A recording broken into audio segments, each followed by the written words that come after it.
Trending din itong okra water sa social media, pero marami pa ring nagtataka kung bakit hindi na lang kainin diretso at bakit kailangan pang ibabad sa tubig tsaka iinumin. At ano ang totoong mangyayari sa ating katawan kapag iinom tayo nito tuwing umaga na wala pang laman yung tiyan natin? Ano nga ba ang katotohanang epekto nito? Tuturuan ko din kayo kung ano yung tamang proseso ng paggawa ng okra water at yung pag-iinom nito. Yan ang pag-uusapan natin sa bidyong ito. Instead soft drinks o mga soda o energy drink, bakit hindi mo subukang palitan ito ng okra water ang iinumin mo? Napakamura at napakadaling gawin sa bahay. At i-confirm natin ito base sa ating karanasan at subok na din ito sa mga iilang mga pasyente at maging sa mga pag-aaral itong okra. Dahil sa sobrang dami ng anecdotal reports o mga testimonial nito, ginagawa itong natural treatment sa taong mataas ang blood sugar at mataas ang cholesterol dahil napapabilis nito ang pag-normal at unting-unting nahihinto ang kanilang synthetic maintenance. Alam niyo kung bakit nire-recommend ng mga alternative medicine doctor ang pagbabad ng okra sa tubig sa loob ng 8 oras o basta't hindi lalagpas sa 24 oras kaysa lutuin o kaining hilaw. Ang pagbabad kasi ng okra sa tubig, lumalabas kasi yung lapot niya at maiiwan sa tubig na tinatawag na mucilage, isang healing agent na responsable para makontrol ang bad cholesterol at blood sugar. Kaya kapag umiinom ka nito regularly tuwing umaga, malaki talagang potential na matulungan na maibalik sa normal ang blood sugar level at cholesterol ng isang tao. At napapabilis nito kapag sinasabayan natin ng tamang diet at exercise. Kaya no wonder why kung bakit ginagamit itong natural treatment para sa mataas na sugar at cholesterol.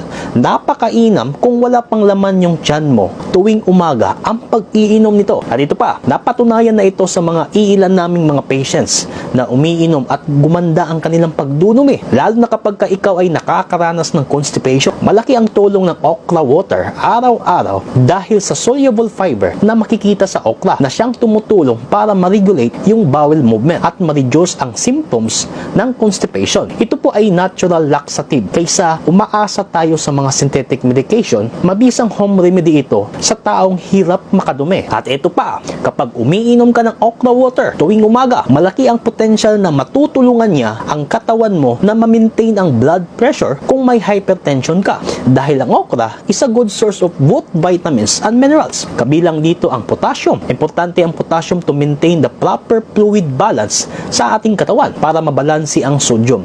Ang purpose ng okra ay para mabalanse.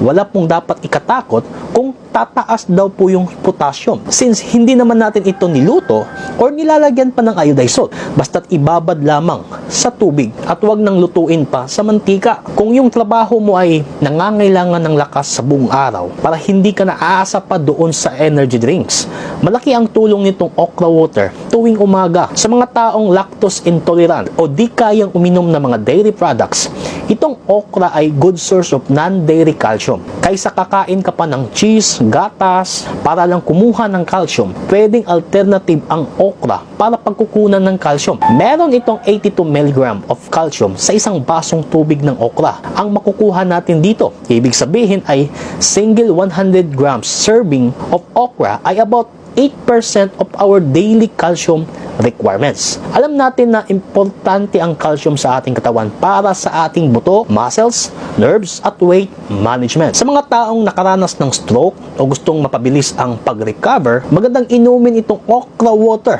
para sa mga stroke patients.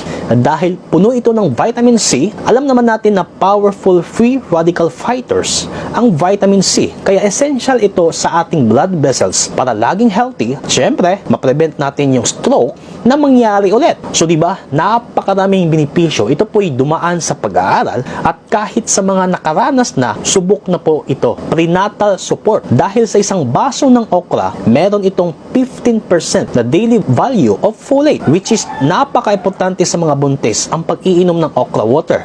Folate help reduce the risk of neural tube defects na makakaapekto sa utak at spine developing fetus. At maganda rin ito sa mga nahihirap nahihirapan mag-conceive o mabuntis. Maliban dito sa mga nabanggit ko, narito pa ang mga dagdag benepisyo ng pag-inom ng okra water tuwing umaga. Iwas ubo at lagnat. Ang antiseptic properties ng okra water ay tumutulong para iwasan ang ubo at lagnat. Ang antioxidant at phytochemicals naman ay makakatulong para maiwasan ng ibang pang sakit na maaring kasabay nito. Panlaban sa pimples at acne. Simula pa sa panahon ni Cleopatra sa Egypt, ang okra ay ginagamit na para magkaroon ng healthy skin. Dahil sa antibacterial effect ng okra, tumutulong ito para mapababa ang acne bacteria at inflammation sa balat, lalo na sa mukha po natin. Ugaliin ang pagkain ng okra dahil hindi mo alam ang maliit na gulay na ito ay malaking maitulong para sa iyong kalusugan. Pinapagaan ng asthma. Subukan mo kayang huminga gamit lamang ang isang maliit na straw. Ganun ang pakiramdam ng may asthma. Dahil sa taglay ng vitamin C ng okra, pinapagaan niya at pinapaluwag ang hirap na paghinga na siya ring unang simptomas ng pagkakaroon ng asthma. Napakasimpleng home remedy lang ito, itong okra water. Napakadaling gawin sa bahay, mura pa at madaling mahanap. Kumuha ka lang ng 3 hanggang 5 peraso ng okra. Hugasan ng mabuti, hihiwain nyo lang at ilagay sa baso. Lagyan ng tubig at ibabad po ito sa loob ng 8 oras. Basta tandaan ha, hindi po dapat lalagpas ng 24 oras. Pwedeng overnight. Kung hindi gusto ang lasa, pwede nyo namang haluan ng konting lemon o honey.